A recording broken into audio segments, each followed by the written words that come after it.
Hello बच्चों, कैसे आप सभी लोग। मैं हूं आपको अपना दोस्त यूनुस और इस चैनल में आप सभी का तहे दिल से स्वागत है। जैसा कि हम सभी को पता है कि जो है 40 प्रश्न आपके मानसिक योग्यता परीक्षण से, 20 प्रश्न आपके अंकगणित से और भाषा परीक्षण से आपके 20 प्रश्न आते हैं। तो आज जो है भाषा परीक्षण से संबंधित हम जो है यहाँ पर प्रश्नों को बताएंगे कि किस तरह के प्रश्न आपके एग्ज़ाम में पूछे जाते हैं।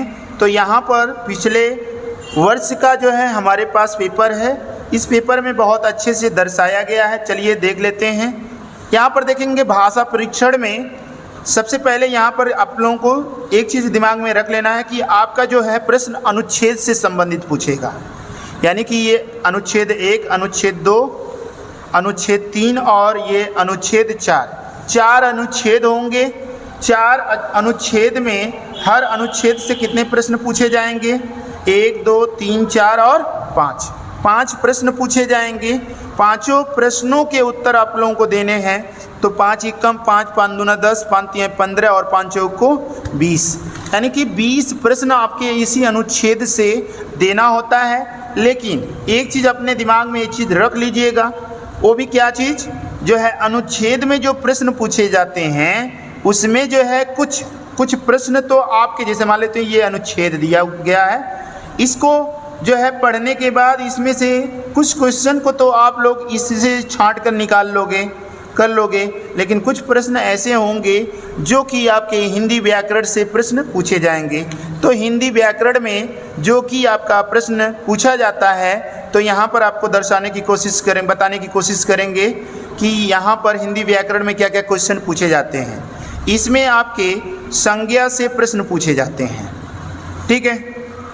इसमें आपके सर्वनाम से प्रश्न पूछे जाते हैं। क्रिया यानी कि काम क्या हो रहा है, इससे प्रश्न पूछे जाते हैं। विशेषण से प्रश्न पूछे जाते हैं। क्रिया विशेषण से प्रश्न पूछे जाते हैं। समुच्चय बोधक जो है शब्दों से प्रश्न पूछे जाते हैं। काल यानी कि टेंसेज, अंग्रेजी में इसको टेंस जो कहते हैं। काल यानी समय को 3 पार्ट में जो डिवाइड किया गया है, वर्तमान काल, भूतकाल और भविष्य काल, इससे संबंधित प्रश्न पूछे जाते हैं। विलोम शब्द और पर्यायवाची शब्द, यानी कि इन सभी जो है जितना भी पॉइंट लगाया गया, इन सभी पॉइंट्स पर हम वीडियो आप लोगों को प्रोवाइड कर देंगे। आप लोग ऐसे ही जुड़े रहिए, सारे प्रश्नों को, सारे वीडियोस को आप लोग अच्छे से देखते रहिए, सॉल्व करते रहिए। कोई भी दिक्कत होता है तो कमेंट बॉक्स में कमेंट करके ज़रूर बताइए, हम उससे संबंधित कुछ नया वीडियोस आप लोगों के लिए डाल देंगे।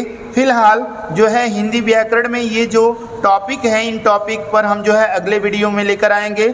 लेकिन उससे पहले हम यहाँ पर आपको अनुच्छेद से प्रश्नों को यहाँ पर सॉल्व करके बताएंगे कि देखिए इसमें प्रश्न कैसे कैसे पूछे गए हैं। जैसा कि आप यहाँ पर देख पा रहे होंगे कि इसको थोड़ा सा और जो है जूम कर लिया जाए, तब ये चीज़ समझ में आएगा। यहाँ पर लिखा गया है इस खंड में 4 अनुच्छेद हैं। प्रत्येक अनुच्छेद में 5 प्रश्न हैं। प्रत्येक अनुच्छेद को सावधानी से पढ़ें और उसके नीचे दिए गए प्रश्नों के उत्तर दें।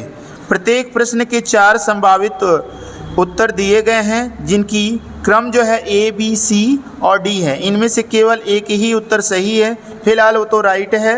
यहाँ पर हम जो है अनुच्छेद को पढ़ते हैं। तो अनुच्छेद को पढ़ने से पहले बेटा ध्यान से देख लीजिए, एक बार आप लोगों को यहाँ पर दिमाग दौड़ा लेना है कि पहले आप प्रश्न को ही पढ़ लीजिए। हालांकि जो है हमेशा आप लोगों को ये बताया जाता है कि पहले पैराग्राफ पढ़िए फिर उसके बाद क्वेश्चन को करिए। तो हमारा जो है उल्टा थोड़ा सा तरीका है, पहले आप प्रश्न को पढ़ लीजिए। तो कुछ ऐसे शब्द होंगे जो आपको थोड़ा सा ऐसे लगेगा कि यार ये शब्द हमको उसमें मिल सकता है, तो पहले आप इसको पढ़ लेंगे तो बहुत आसानी हो जाएगा आपके जो है यहाँ पर पैराग्राफ को सॉल्व करना, ठीक है ना। सुंदरलाल बहुगुणा एक महान थे, पर्यावरणवादी, वैज्ञानिक, अध्यापक, चिकित्सक। उनका गांव घिरा हुआ था गहरे वनों से, हरे भरे वनों से, सूखे वनों से। वनों की कटाई के परिणाम स्वरूप इसमें से विनाशकारी बाढ़ द्वार, अनावृति, तीव्र रोशनी। सुंदरलाल बहुगुणा संज्ञा यहाँ पर दे दिया है कि मतलब इनमें से कौन सा संज्ञा है, जातिवाचक है, समूहवाचक, भाववाचक या व्यक्तिवाचक। फिर उसके बाद है यहाँ पर जो आपका 65 नंबर का जो प्रश्न है, मूल्यवान का पर्यायवाची क्या होगा, ठीक है ना। जैसा कि इसमें बताया गया है कि जो है आपका एक क्वेश्चन पूछ लिया है, इससे एक प्रश्न आपका पूछ लिया है पर्यायवाची से, पर्यायवाची शब्द से, ठीक है ना। तो जब इस पे हम अच्छे से प्रैक्टिस करेंगे तब ये दोनों प्रश्नों के उत्तर दे सकते हैं, अदरवाइज ये 3 प्रश्न तो हो जाएंगे, क्योंकि इसको जब हम पढ़ेंगे तो बहुत आसानी से इसको सॉल्व कर सकते हैं। तो अब चलिए इसको पढ़ा जाए। देखेंगे यहाँ पर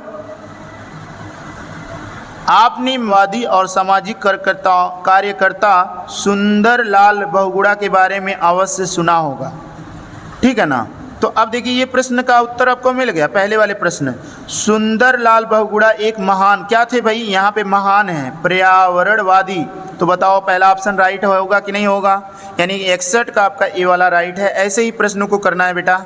अब देखिए कहता है उनका जन्म उत्तराखंड के एक छोटे से गांव में हुआ था। उनका गांव ऊंची पहाड़ियों पर हरे भरे वनों से घिरा हुआ था। भाई बताइए उनका गांव किससे, गहरे घनों से, गहरा का नाम लिया है नहीं लिया, वनों से घिरा हुआ ये लिया है नाम नहीं लिया है, हरे भरे वनों से आपका ये ऑप्शन राइट है। थोड़ा और आगे बढ़ते हैं। फिर कहता है वनों की कटाई के परिणाम स्वरूप, यहाँ पर देखिए वह मूल्यवान वृक्षों से भरे हुए थे। वन मूल्यवान वृक्षों से भरे हुए थे। खेल का मैदान बनाने वाली अनेक कंपनियों ने सामान बनाने के लिए पेड़ों की कटाई शुरू कर दी। के क्षेत्रों में विनाशकारी बाढ़, देखिए ये वाले प्रश्न का उत्तर मिल गया। विनाशकारी बाढ़ आनी शुरू हो गई। बाढ़ से लोगों को अनेक समस्याओं का सामना करना पड़ा। उन्हें अपने जीवन में वनों का महत्व समझ में आया। फिलहाल जो है 3 प्रश्नों के उत्तर तो मिल गए हैं, लेकिन अब यहाँ पर आता है कि भाई जब तक हम नाउन के बारे में यानी कि संज्ञा के बारे में नहीं जानेंगे तब तक इसको नहीं कर सकते हैं। फिलहाल जो है संज्ञा यानी कि जो है अगर यहाँ पे पर्टिकुलर किसी का नाम लिया जाता हो, चलिए इसको संक्षेप में समझाने की कोशिश करेंगे। जैसे मान लेते हैं अगर हम कह देते हैं राम, ठीक है ना, तो राम जो है पर्टिकुलर किसी एक व्यक्ति का नाम है, लेकिन राम है क्या भाई, राम एक व्यक्ति हैं, ठीक है ना। तो व्यक्ति क्या हो गया, जाति हो गया, क्या हो गया, एक जाति हो गया, जो पुरुषों की एक जाति होती है, ठीक है ना। तो ये जो है जातिवाचक तो होगा नहीं, क्योंकि पर्टिकुलर उनका नाम लिया जा रहा है। तो सुंदरलाल बहुगुणा क्या है, व्यक्तिवाचक संज्ञा है, ठीक है ना, समूहवाचक नहीं होगा, भाववाचक नहीं होगा। इससे भाव का नाम से कोई भाव नहीं पता चलेगा, ठीक है ना। तो हम यहाँ पर सुंदरलाल बहुगुणा यह हो जाएगा व्यक्तिवाचक संज्ञा, पर्टिकुलर उनका नाम है ये, ठीक है ना। आगे बढ़ते हैं। यहाँ पर देखेंगे 65 मूल्यवान का पर्यायवाची है। मूल्यवान का मतलब क्या होता है भाई, यहाँ पर देखेंगे मूल्यवान का मतलब हो गया जिसका मोल ना लगाया जा सके। अर्थात बताइए ये वाला ऑप्शन राइट होगा कि नहीं होगा। तो अमूल्य यानी कि अनमोल, जिसका कोई मूल्य ना लगा सके, ठीक है ना। तो हम लोगों ने देखा कि बहुत आसानी से 5 प्रश्नों के उत्तर दे दिए, लेकिन इन दोनों प्रश्नों को करने के लिए हमें हिंदी व्याकरण पर थोड़ा सा पकड़ बनाना पड़ेगा। जब हमारा पकड़ व्याकरण पे अच्छा होगा तो बहुत आसानी से इन प्रश्नों को भी सॉल्व कर लेंगे।